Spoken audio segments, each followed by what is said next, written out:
Well, I'm going to introduce our first speaker, and she is just wonderful, energetic, dynamic. Many of you, I'm sure, have taken her class or certainly will after hearing her. Linda Ginzel has been with Chicago Booth on the faculty since 1992.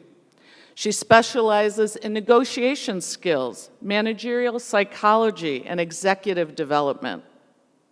Ginzel's recent interest is focused on what she terms leadership capital, the courage, wisdom, and capacity to decide when to manage and when to lead. And she's going to talk about that today. But in addition to her responsibilities at Chicago Booth, she is the president of Kids in Danger, a nonprofit organization dedicated to protecting children by improving children's product safety. She also serves as director of the Consumer Union, a nonprofit publisher of consumer reports. She's a charter member of the Association of Psychological Science, as well as a member of the Academy of Management. She received her bachelor degree with distinction in psychology from the University of Colorado in 1984 and studied experimental social psychology at Princeton University, where she earned a master's degree and a PhD. Please help me to welcome Dr. Ginzel.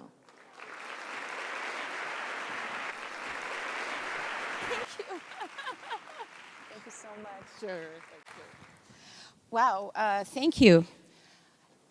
Okay. I wanted to say welcome to all the women, but I also see a few men, so you're welcome also. This is really amazing. I wanted to tell you that I don't use PowerPoint. I use this lovely thing called a document camera. How are we going to do this? Are you going to shift this so that they can see what's projected on the document camera? Oh, lovely. So, thank you. Good guys up here.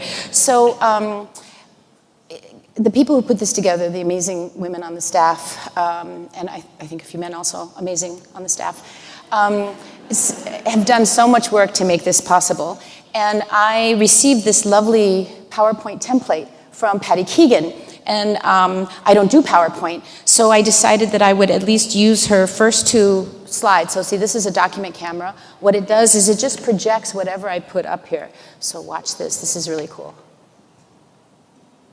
Isn't that weird?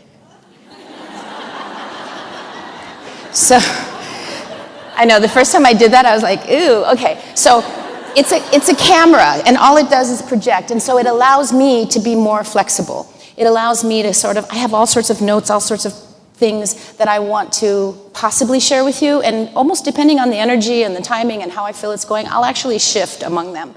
So I did want to use Patty's slides and say thank you, Patty Keegan. The title of this session today, I don't want to call it a talk really, is the courage, wisdom, and capacity to decide when to manage and when to lead. I got some advice from friends, students, colleagues about what they would like to see me focus on. And Jasmine Kwong told me that I should make sure that I focus on confidence. And Christine Hachikian told me I should focus on courage. So I've taken both of their advice and others and decided that I will highlight courage in this context of the important choices that we make every day in creating better outcomes and hopefully better workplaces and more successful careers for ourselves as well. The other slide that she sent was this one. And I know it was projected, but because apparently this is the format, so I want to say thank you, thank you, thank you.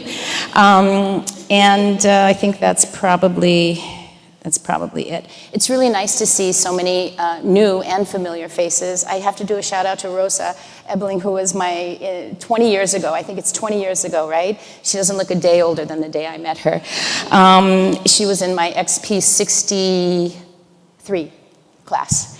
Welcome. And current students in my negotiations class as well, and all of you I hope will be in my classroom someday. So let's see. I wanted to tell you that, here.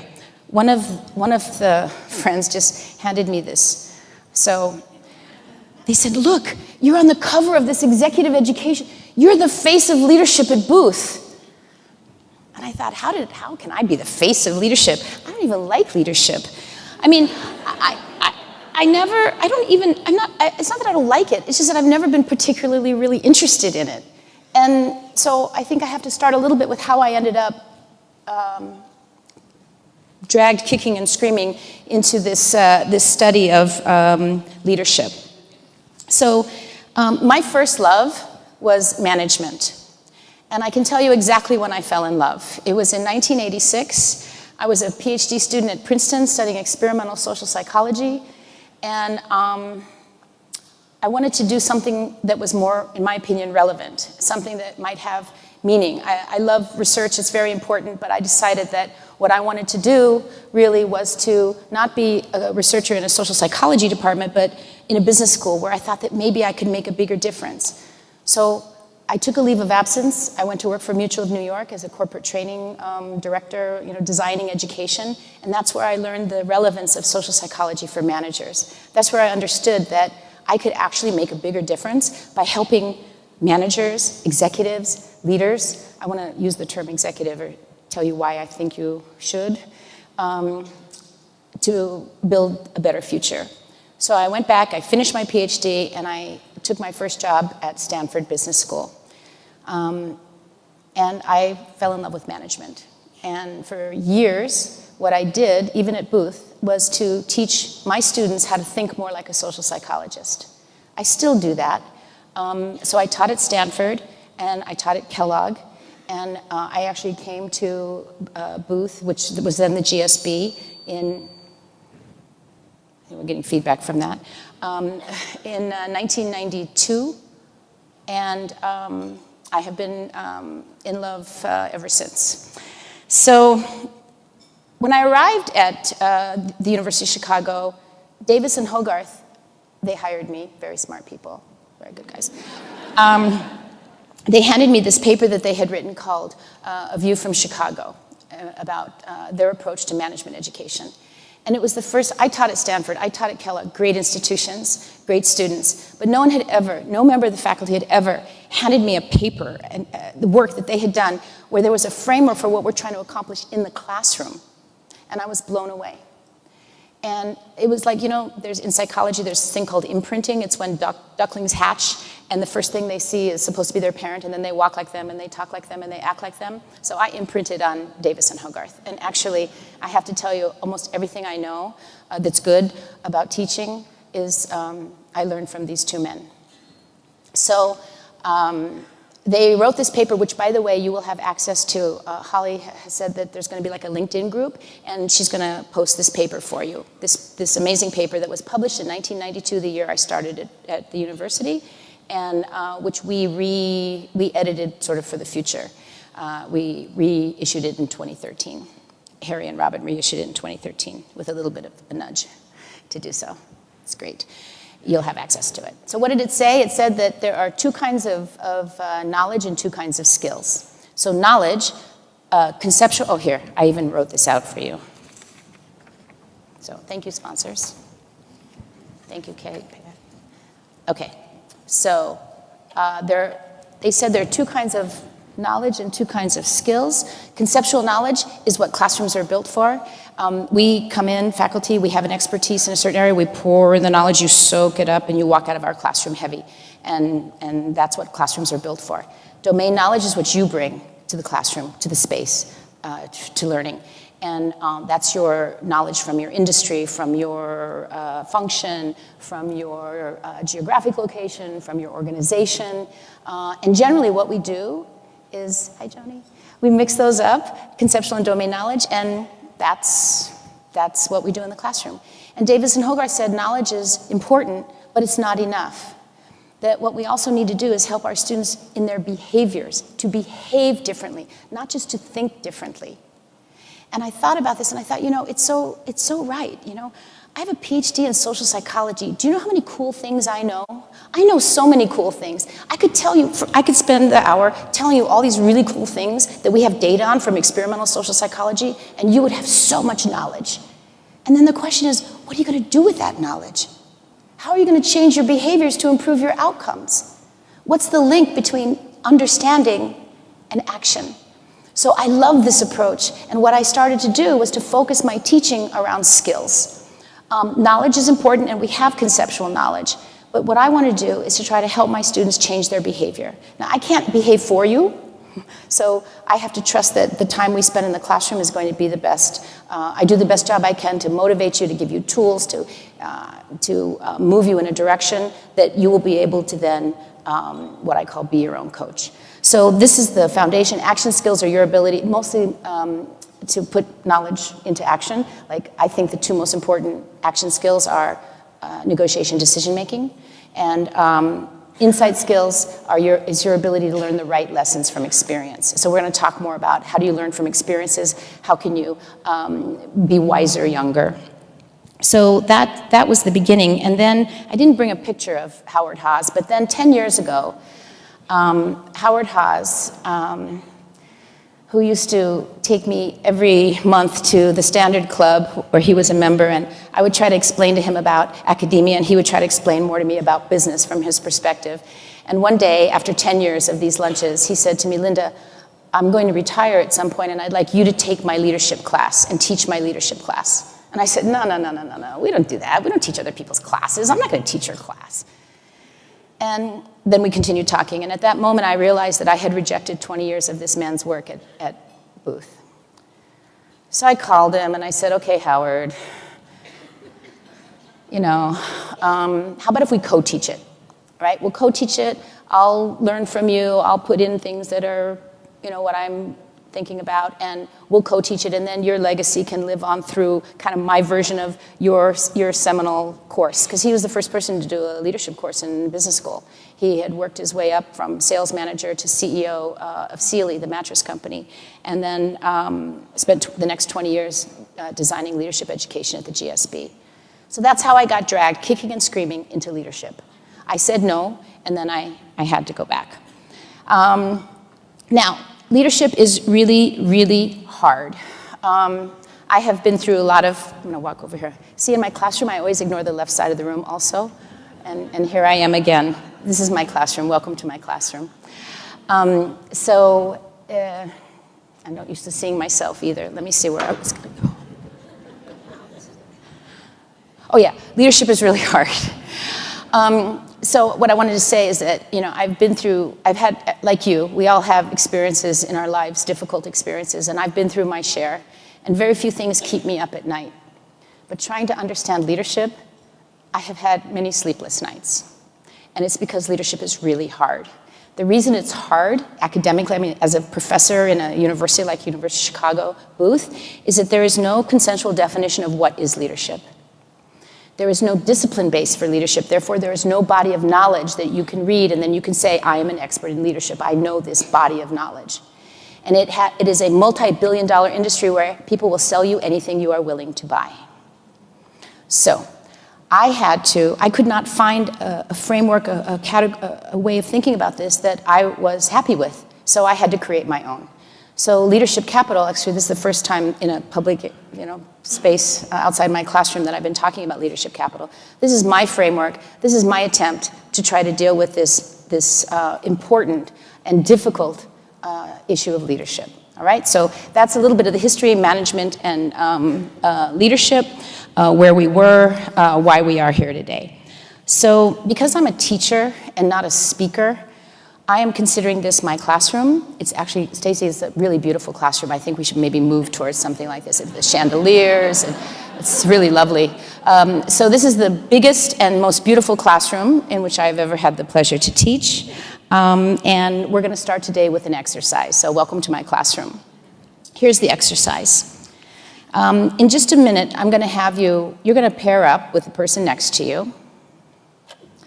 And I want you, and we're going to take 5 minutes per person. So you're going to pair up with someone next to you, and I want you to first sit here and think, what is your definition of leadership? Whatever your definition of leadership, that's where we're going to start. Whatever you think leadership is.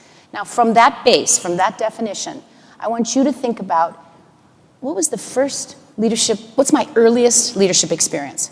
From that definition of what is leadership, when did I first exhibit leadership behavior?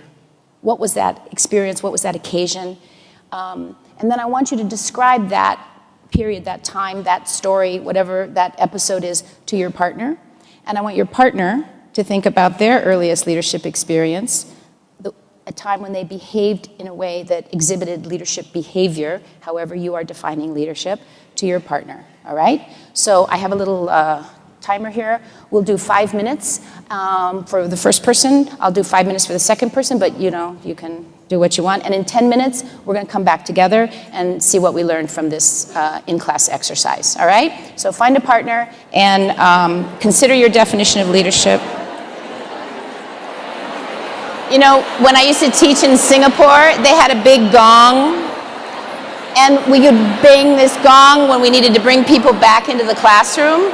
Now we've moved to Hong Kong, and I don't know what happened to that gong, but I'm wishing that I had that gong. That would be great right now. So thank you very much for doing that, and I want to tell you that I hope that that was 10 minutes well spent. Now, how can I ensure that that was 10 minutes well spent? Here's what I want to do is take a few minutes to debrief this exercise with you. First, I want you, it's okay, we're not used to doing the me versus the dot camera. Usually the dot camera is all that's ever projected in my classroom, so I'm not used to this. Sorry, can we go back to the document camera? So the first thing is, consider your definition of leadership. You don't have to raise your hands, you don't have to tell anyone, but how many of you have actually fully articulated a definition of leadership for yourself? And if you have, how many of you have written it down? And if you have, how many of you are acting on that definition of leadership in order to change your behavior and improve your outcomes? So a lot of times in my classroom, people say, oh, Linda, you know that stuff you teach, it's just common sense.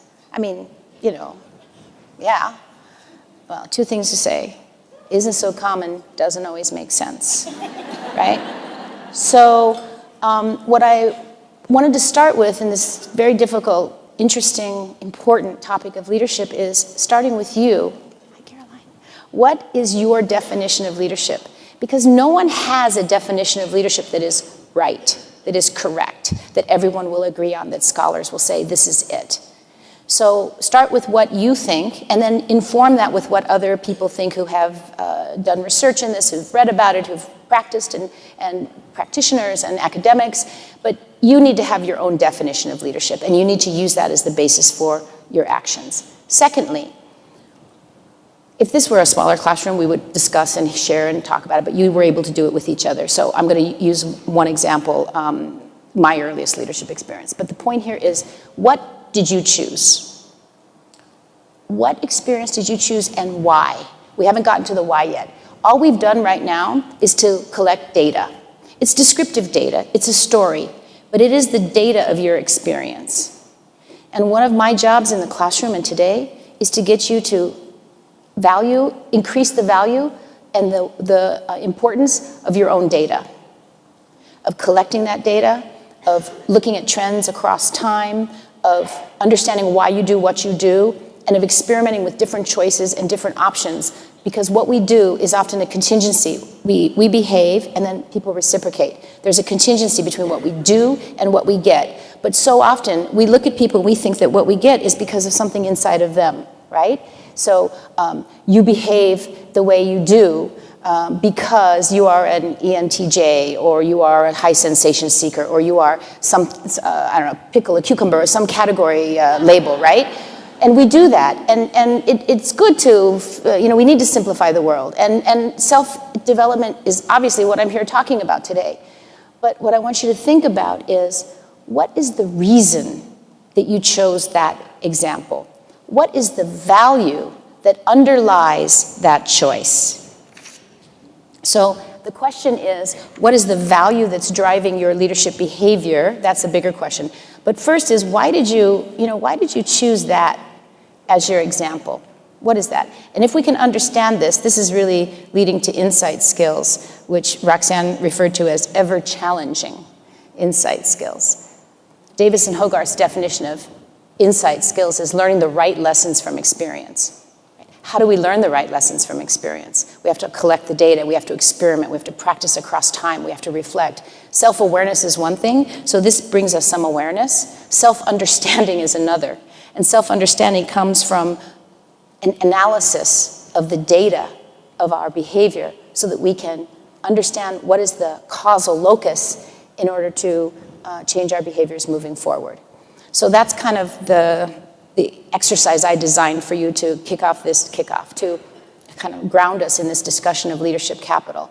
And what we're going to do is we're going to move on from here. I'll show you my example, and I'll try to, instead of putting you back with your partners, I'd like you to think about this question in the example that you gave. And if at some point you meet with your partner again and you say, I have some insight into why you chose that, that would be really wonderful. So the question is, why did you choose that example? What is the value that underlies the example you chose? So here's my example. This is my junior high yearbook. And so here it says, student council had a very good year. And we did. And this is me with long hair. Now, what was your definition of leadership? Did it involve having some authority, some title? Did it involve some high position to be called a leader? Well, in my example, I happened to be the president of my 9th grade class. So I had that. But that's not in my definition of leadership. My definition of leadership doesn't even have high title. Actually, my definition about people who can lead, you don't even have to have anyone reporting to you. So that's not why I chose this example. Oh, my timer's going off, sorry. Okay, stop. Here. You see this? Volunteer council. Did your junior high have a volunteer council? Joni, did you have a volunteer council? You did? Did I ask you this question already? Well, I should have chosen someone else. Most people say no. Most people say, I've never heard of a volunteer council. And next time I ask you that, Joni, that's the answer. Okay? So why is it that I have a volunteer council? You know why? Because so many people wanted to contribute. So many people wanted to contribute to the community, to build to do the events, to decorate, to plan, to do things, to bring speakers, to, all sorts of things. But they weren't elected. They weren't chosen, or they didn't run, or they, for whatever reason, they weren't part of the official student council. But they had so much to offer, and they had no vehicle. They had no space to do that. No, maybe Harry Davis would say container or playing field, or they didn't have an opportunity because the environment didn't provide one for them. So this is my first act of leadership, was to create volunteer council. I've been thinking a lot about what does that say about the values that drive my behavior of when I choose to lead. And I'd like you to think about why you chose the example you did and what it says about values that you hold, because it's very difficult to step up and make a choice to change the future. Leadership is hard to think about, it's hard to do, it's risky, and you don't want to do it too often. We'll talk about why. But I want to leave this here now, and I want you to think about this question, and not only to think about it, but I want you to write down your initial understanding and come back to this. And my hope is that outside of my classroom, you will make a lot of progress on articulating and defining definition in a way that will serve you well through your behaviors and the choices that you make. So that was my in-class exercise, which I designed for you, and I hope that it's useful for you. Why did I do that exercise? Partly, it's to exemplify, the Chicago approach. So Roxanne did a great job of talking about the Chicago approach in terms of, impact and insight and what we're trying to accomplish.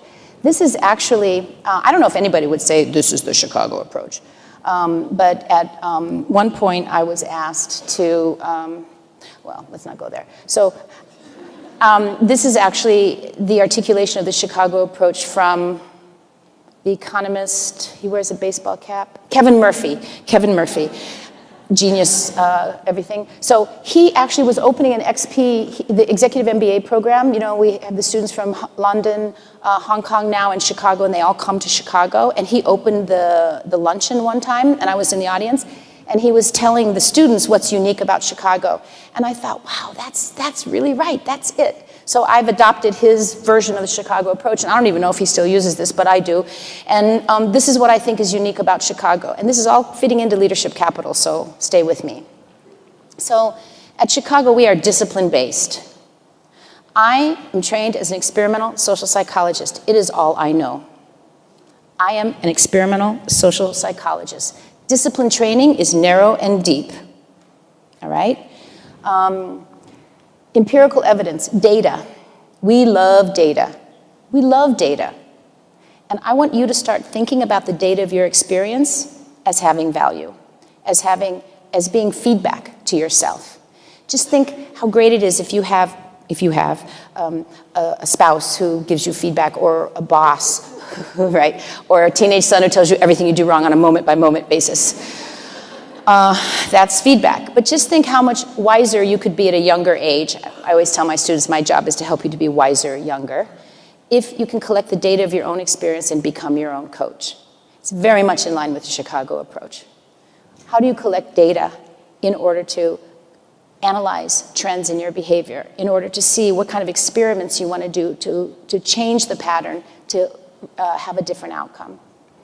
Good decisions are backed by good analysis. We are analytical. And it's not mathematical, it's analytical. And the soft stuff is really hard.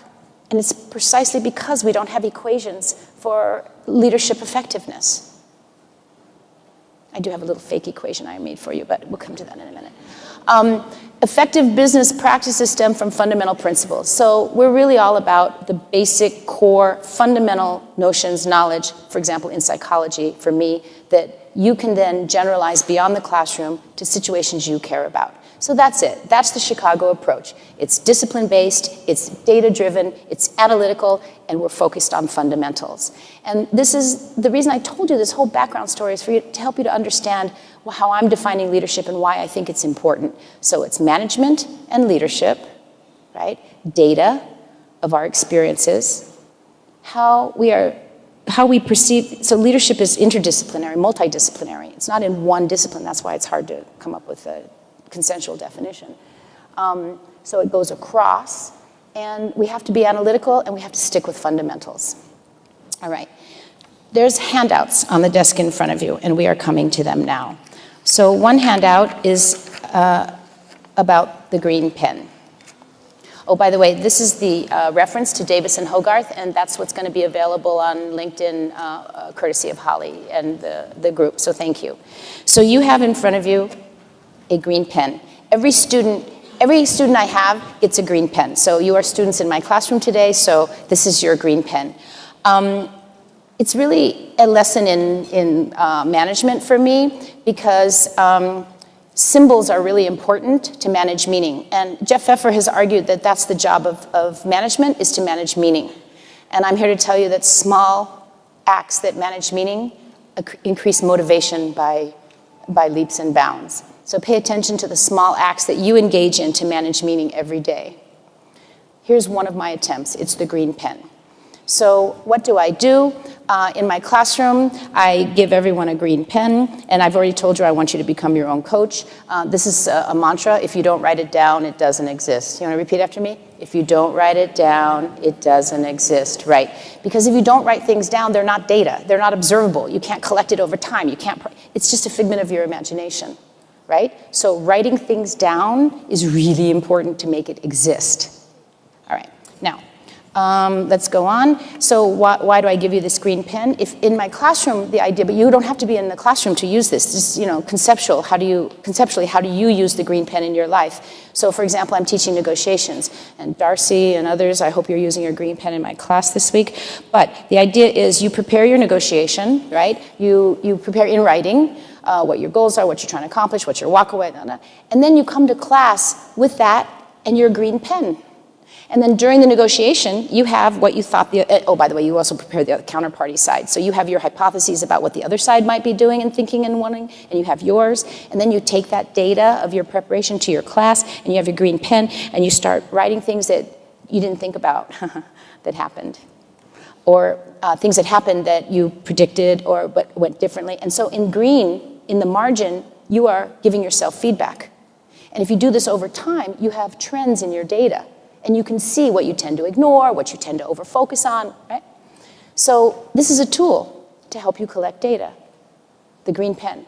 So why green? The article goes on to tell you that the Chilean poet, Pablo Neruda, you know, he won the Nobel Prize in literature. He's probably one of the best writers of the 20th century. He wrote his poetry about love and social justice. And he said that he wrote his poetry in green ink because green is the color of esperanza. Who speaks Spanish? What is esperanza? Hope. Green is the color of hope. So I give you green pens with hope that you will use them to collect the data of your experience and to be wiser younger. And I have my TAs and RAs as guests here. Thank you guys for being here, my support team. And they provide feedback to students, and all of you who have benefited from these people. We provide feedback in green with the hope that our feedback will be useful to you as well and that you will learn from that. So I wanted, and by the way, Alyssa Foreman, wherever you are, thank you. Alyssa's the reason you all got green pens, because she said to me, don't you want to give green pens? And I said, oh yeah, sure, we'll do that. So thank you, Alyssa. This is the story of the green pen, the tool, the symbol, the meaning, and for you to think about what small acts do you engage in every day? What tangible, small, I mean, you know, this pen is not very expensive, really, right? So it's not like it costs a lot of money to engage in the management of meaning. Although I do have to tell you, Kevin at the Gleacher bookstore is a real entrepreneur. He's the manager, and he has branded these green pens with the Chicago booth logo and packaged them in packages of 2. And he tells me that they are the #2 best-selling booth-branded item at that bookstore after umbrellas. Now, I have to tell you, I am such a bad negotiator. I didn't even negotiate a part of that deal at all, you know. I was just, but so you can buy your booth-branded green pen at the Gleacher bookstore if you'd like, but you have yours as a student in my classroom today. So that's the green pen, learning from experience. We are going to get to leadership capital, I promise.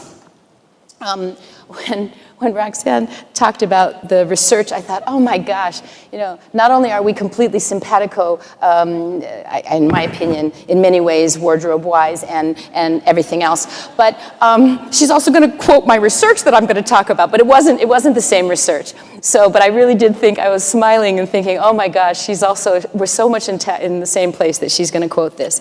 So I just want to show you this because we're talking about self-development, learning from experience, about you figuring things out, and we're going to go to leadership capital because really I'm just opening it up for you to think about.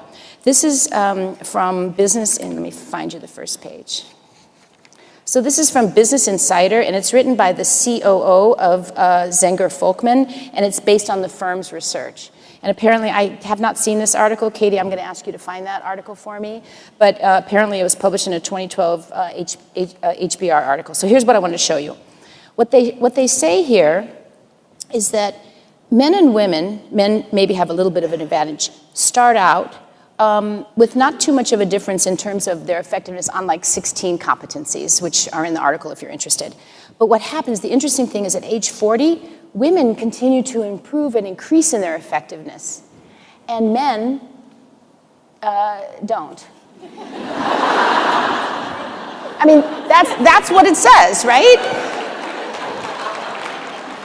So it says down here, right, when we looked at the data and we looked at the competency called practicing self-development, this competency measures the extent to which people ask for feedback, make changes based on their feedback. Over time, what happens is early on, everybody's asking for feedback and wanting to learn, but over time, as people gain competence, part of the population stops asking, and the other part doesn't, and so that's why that's their hypothesis about why this difference persists. So I'm here to tell you the importance of insight skills, of learning from your experiences, of what they call the competency of self-development. How can you be wiser younger? How can you extract more value from your everyday experience in order to move up this curve faster and continue to grow? And apparently, we are already set to do that at an advantage. If you do more conscious collection of data, more deliberate articulation of your understandings of what drives you and why you do things, I believe that will increase your courage and your confidence to act on your values and to change the world in your direction. So that's why I created Leadership Capital. That's why I started with this whole, it was all of these beliefs and all of this background brings us to where we are now, all right? And I was told that I'm supposed to end at 10 for comments, questions, and I am, but we're gonna move now to the other handout that's on the desk in front of you. And I don't know, Emily Lampert, where are you in Capital Ideas? We need to have a shout out and a thank you. Thank you, Emily. Thank you, Emily. It's because of this woman that you have this preprint. It's a rough preprint that's going to appear in a better form, in a fancier form, a less rough form, in the spring issue of Capital Ideas. But because of Emily and the team at Capital Ideas, you have a rough cut of this article. I want you to help be part of my mission to take a new look at leadership. And what I've done is sort of gone through here. This is, again, this article is coming out. I would love to hear from you. I'd love to hear your feedback. Leadership Capital is based on 10 years of my teaching in the classroom, a new course that I've designed. I taught last year in Hong Kong, London, and Singapore to the executive MBA students. A lot of feedback, significantly revising that. I'm gonna roll that out again this January in London, Hong Kong, and Singapore. And this is the first piece on it, and you're the first people to see it. And that's why I wanted to sort of end my remarks with this. Because what I'm trying to do is open up this idea for you, not tell you how to think, but tell you how I have been thinking about this with the hope that it will help you to articulate your definition, understand your values, what drives you to behave in the way you do, and then take action. So very briefly, so these are all my notes. Emily, we got to delete those last, and performance is not good. We'll delete that. So this is going to be an edit. I just realized we really don't want to say that. Okay, so here's the gist on the second page. What is leadership capital? You all with me here? It's the wisdom. Wisdom comes from insight, from understanding, right? From conceptual and domain knowledge. It's knowledge, but more than knowledge, it's wisdom, right? It's informed. The wisdom to decide when to manage and when to lead. Together with the capacity and the courage to act on those choices. So I'm trying to get people to think about, I'm trying to refocus the discussion. I want people to move from the noun, what is a leader, to the verb, how do we lead? What is leadership behavior like? From traits to actions, from lists of characteristics to behaviors. Because behaviors form the basis for skills. Skills benefit from practice. Our behavior is what changes our outcomes. The way we think about it is necessary but not sufficient. So I want people to, my job in my classroom, you're in my classroom for another few minutes, is to get you to reframe your notions of leadership and to move away from the leader as a noun and a person or someone with a title or someone, some mythical being who has charisma and has all these, was born with it, whatever it is. And to start thinking about what are the behaviors that you and everyone around you can engage in that create a better future. So that's where we, hi Julie. That's where we move here. A leadership type behavior is focused on the future. It is concerned with a vision that will help change the present to create a better future. Just as importantly, by the way, is the present. A management type behavior is focused on the present. It's concerned with stability in the here and now. If we don't have a present, we don't have a future.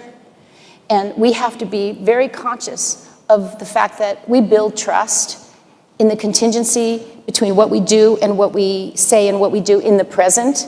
We withdraw on that trust when we're building a future. So we don't live in the future, we live in the present. And management, in my articulation, is about the present. Leadership is a choice that you make. To engage in a leadership behavior is a choice that you make to move yourself, your team, your division, your organization in a different direction. So making the choice of which behavior to practice at different point is the challenge. My goal is to help executives to make this choice by developing their courage, their wisdom, and their capacity. So today I said I focused on courage, and Christina, I really did, because we did that exercise for you to think about what is the value that underlies the data you drew for that exercise, and that is what is going to drive you to have courage to change the present and create a better future. So that is basically what I have for you. This is my icon for choice. Some of you will recognize this. It's I'm almost done, 2 more slides and I'm done. It is a reversible figure in psychology, right? You all see the center white. If this were closer to the end of the day, you'd see like a martini glass or goblet or something like that.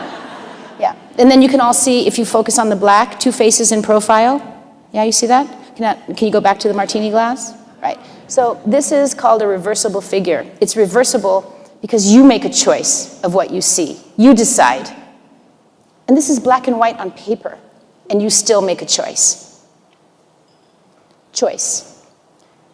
The courage to decide, courage, wisdom, and capacity to decide when to manage, when to lead. It's a choice that you make on a daily basis. It's not that you are now a manager and someday you're going to be a leader, or that you're a leader and you're not a manager anymore. I'm using Drucker's definition of executive. In the article, you'll see it. And I'm trying to unfreeze us from the labels of manager and leader and think about how can we all be executives in our space and make good choices. So I thought I had a boffo ending. Oh yeah, I did. I even wrote it down. It is my hope that Leadership Capital will provide the basis to defrost the frozen labels of manager and leader and help. See, I knew it. I didn't even need to write it down because I just said it. Thank you.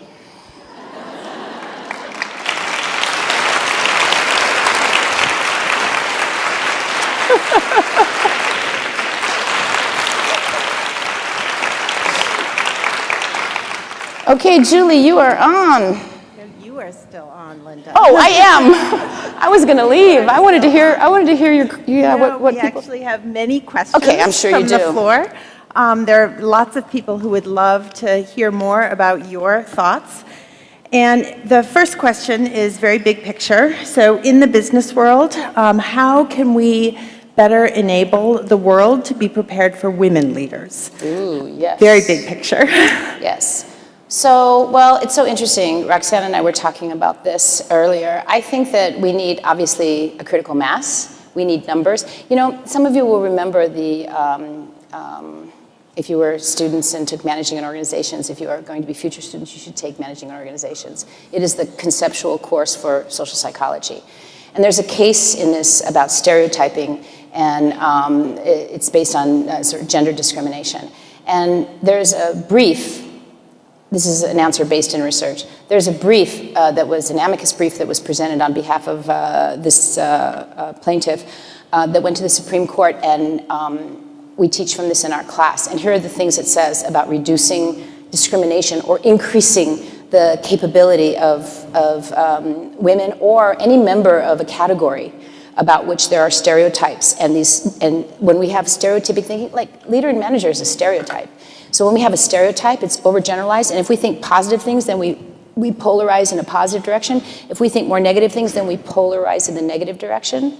So what causes that, and how do we prevent it in order to increase the probability that every one of you and your daughters and your family members, the people you care about, will have a better place in this world, a seat at the table, whatever metaphor you want to use, gets to play. 3 things. One is the rarity of the individual. So the more rare a member of a stereotyped or category is, then the more attention is placed on that person. So if that person is seen as like the only person in a room with a maroon shirt and everyone's wearing white, then attention is focused on that person. And if that person is, if we like that person, or if they're pretty good, then we think, wow, they're amazing. And if we don't, we think, really bad. So we polarize our evaluations of stereotyped. So we don't want rare individuals, right? We want there to be a critical mass of people so that we don't have one person representing or 2 people representing a category. The other is the objectiveness of the ambiguity of the evaluative criteria. One reason why a lot of women succeed in sales positions is because the criteria for their success is more concrete. It's black and white. So the less ambiguous the criteria are for success, the more power we have, the more opportunity we have to demonstrate our outcomes. So rarity of individual, does anyone from my class remember this?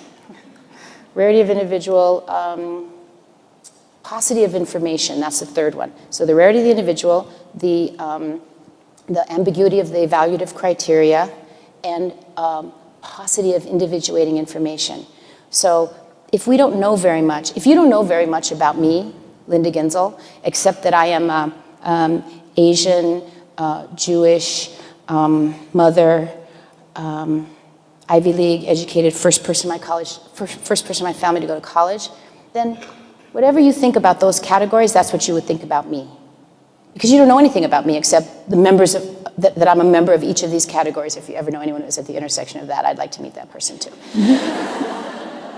So what we do is we fill in the gaps about an individual based on their category membership until we get to know them. And once we get individuating information, then we don't let our stereotypic thinking fill in those gaps. So there needs to be more information, more contact, more opportunities, more visibility. We need to have more of us if we're talking about the category women. And we need to have evaluative criteria and do things that are less ambiguous and less prone to this stereotypic change. So conceptually, that's really the answer based in the research in social psychology. Thank you. Linda, there are lots of questions that have come through about being a leader and exhibiting, demonstrating leadership skills when you don't have that kind of authority, when you're not the boss of your organization. Yeah. Can you speak a little bit to that? How can you be viewed as a leader without that authority? Yeah, so I actually anticipated this question. And we're gonna have to go back to the document camera, very sorry. I thought about this question because I get this in my teaching as well. And what I want to tell you is that there is leadership with a capital L and there is leadership with a lowercase l. And leadership is a skill. Skills benefit from practice. And I am not in any leadership position. Zero, zip, nothing. Okay? I'm not a dean. I don't have any power. I have no legitimate, I have no one report to me. And yet, I do what I can to exhibit leadership behavior. So I can't answer the question for you because I don't know what your context is. I don't know what your situation is. I don't know what drives you, what you value. But I can tell you that I consciously make a choice to exhibit leadership behavior, and I'm not in any position to do so. Sorry, Stacy, here we go. Okay, so here's leadership with a lowercase l. I shut this off. That was a mistake. Leadership with a lowercase l. So Stacy was responsible some years ago for Harry Davis's 50th celebration, and I was lucky enough to have the opportunity to participate in the planning of that. And this, oh look, new look. The Chicago Booth magazine was redesigned. And can we get rid of the setup guide? Sorry, I thought I was done. I just am not.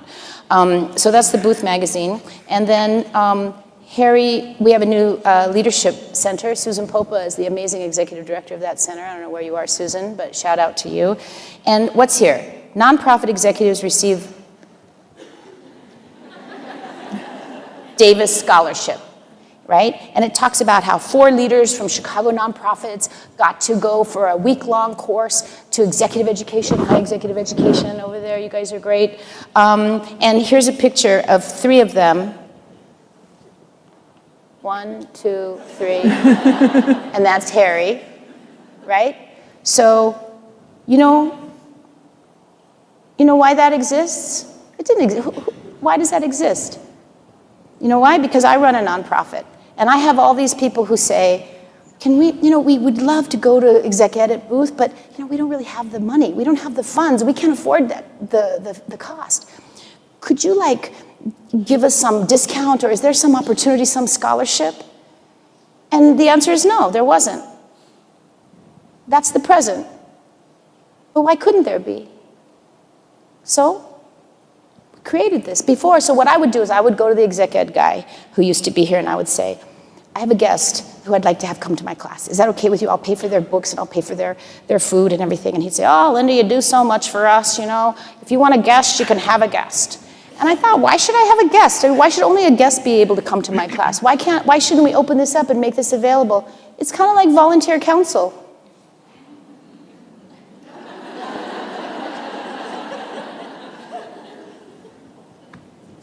I don't know what drives you.